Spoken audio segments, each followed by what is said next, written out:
49 दिन पहले योगी ने खाई थी सौगंध, आज कर दी पूरी। अतीक के बेटे को जहन्नुम पहुंचाया, अब अतीक की बारी, गाड़ी पलटने की हो गई तैयारी। कोर्ट में जज साहब के सामने था अतीक, लेकिन फैसला योगी की अदालत में सुनाया गया, वो भी ऑन द स्पॉट। योगी ने ऐसी मारी मार, अतीक हो गया लाचार। 3 IPS, 10 deputy SP, 20 inspector, 50 sub inspector और 300 सिपाहियों को लगाया। अतीक के खात्मे के लिए योगी ने बड़ा प्लान बनाया। योगी सरकार को चकमा देने की कोशिश कर रहा था अतीक का बेटा, फिर यूपी ATS ने ऐसे जाल बिछाया, अतीक के बेटे को ऊपर पहुंचाया। योगी ने एक तीर से कर दिए 2 शिकार, प्रयागराज कोर्ट में भी मच गया हाहाकार। अतीक अब वापस नहीं जाएगा, बेटे के साथ बाप भी मारा जाएगा। योगी ने अतीक के खिलाफ बिछाया था बड़ा जाल, 3 तरफ अतीक के खिलाफ चल रही थी कार्रवाई। अब ऐसे अतीक की और भी मुसीबत आई। जी हाँ, योगी के एक्शन से यूपी दहल गया है। योगी ने विधानसभा में अतीक को लेकर जो कहा था, आज उसे करके दिखाया है। योगी ने उस वक्त साफ तौर पर कहा था कि अतीक अहमद के परिवार को मिट्टी में मिला दिया जाएगा, जिसकी शुरुआत हो चुकी है। जिस असद ने उमेश पाल हत्याकांड में अहम किरदार निभाया था, योगी की पुलिस ने उसे अल्लाह के पास पहुंचा दिया है। इतना ही नहीं, इस दौरान योगी ने एक तीर से 2 शिकार किए। खबर के मुताबिक असद के साथ साथ अतीक का सबसे भरोसेमंद गुर्गा गुलाम भी से एनकाउंटर में ढेर हो गया। कुल मिलाकर अब अतीक के खात्मे की शुरुआत हो चुकी है। केवल अतीक के बेटे के एनकाउंटर ही नहीं, बल्कि इससे और भी बड़ी खबर आई है। खबर अतीक को लेकर है। पहले आपको असद के एनकाउंटर की पूरी जानकारी देते हैं, उसके बाद में अतीक के बारे में बताएंगे। खबर के मुताबिक यूपी पुलिस ने झांसी में अतीक अहमद के बेटे असद का एनकाउंटर कर दिया। खबर है कि जिस वक्त ये एनकाउंटर हुआ, उस वक्त अतीक का शूटर मोहम्मद गुलाम भी असद के साथ था। जिसके बाद यूपी ATS ने दोनों को एनकाउंटर में ढेर कर दिया। दोनों पर पुलिस ने 5-5 लाख रुपए का इनाम रखा हुआ था।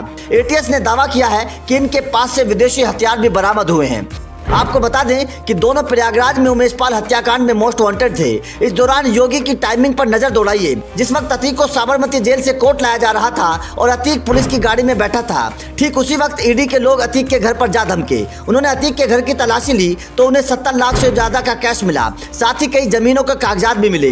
इसके अलावा अतीक की कई फर्जी कंपनियों का भी इस रेड में पता चला। ये रेड चल रही थी कि दूसरी तरफ यूपी ATS को अतीक के बेटे का पता चल गया। जैसी सूचना के आधार पर यूपी ATS मौके पर पहुंची तो अतीक के बेटे असद और उसका सबसे खतरनाक गुर्गा गुलाम दोनों को ATS ने ढेर कर दिया। जिस वक्त ये काम हो रहा था, उस वक्त तीसरे मोर्चे पर भी काम चल रहा था। उमेश पाल हत्याकांड मामले में साजिश रचने के आरोप में माफिया अतीक अहमद की पेशी के लिए उसे गुजरात की साबरमती जेल से नैनी जेल लाया गया, तो वहीं अतीक के भाई अशरफ को भी बरेली जेल से प्रयागराज लाया गया। अतीक अहमद के बाद उसका भाई अशरफ भी नैनी जेल पहुंच गया। पुलिस ने अशरफ को गुपचुप तरीके से 7:40 में जेल में दाखिल करवा दिया और इसकी भनक किसी को नहीं लगी। उमेश पाल हत्याकांड में अतीक अहमद और अशरफ की जब कोर्ट में पेशी हुई तो माहौल गर्मा गर्म हो गया, जिसके बाद कचहरी परिसर के बाहर सुरक्षा के पुख्ता इंतजाम किए गए। इतना ही नहीं, अतीक की पेशी से पहले उमेश पाल के घर के बाहर भी सुरक्षा बढ़ा दी गई। जिला न्यायालय परिसर और आसपास के क्षेत्र में भी पुलिस और PSC को तैनात कर दिया गया। 3 IPS के साथ 10 deputy SP, 20 inspector, 50 sub inspector और 300 सिपाहियों ने सुरक्षा व्यवस्था की बागडोर अपने हाथ में संभाली। कुल मिलाकर साफ था कि योगी किसी भी तरीके से कोई कमी नहीं छोड़ना चाहते थे।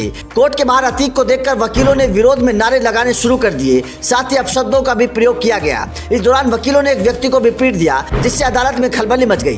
खबर है कि सुनवाई के दौरान अतीक अहमद ने जज के सामने कहा कि जज साहब, आपसे अनुरोध है हमारे अधिवक्ता की भी दलीलें सुनी जाए और फैसला सुनाया जाए। इतना ही नहीं, अतीक अहमद ने अशरफ को कोर्ट में अपने पास बैठाया और कहा कि अशरफ ने रोजा रखा हुआ है। मतलब साफ है कि अतीक अहमद भी डरा हुआ है। उसे भी पता है कि बेटे के बाद अब उसका भी बारी है। उसे भी पता है कि अब गाली पलटने में ज्यादा वक्त नहीं बचा है। इसलिए अतीक अहमद अपने भाई को अपने पास बैठाकर उससे तन मन की बातें कर लेना चाहता है। कुल मिलाकर साफ है कि योगी अब पूरी तैयारी कर चुके हैं। पहले बेटे को टपकाया, अब बाप की बारी। आपका योगी सरकार की इस एक्शन पर क्या कहना है, कमेंट करके जरूर बताएं।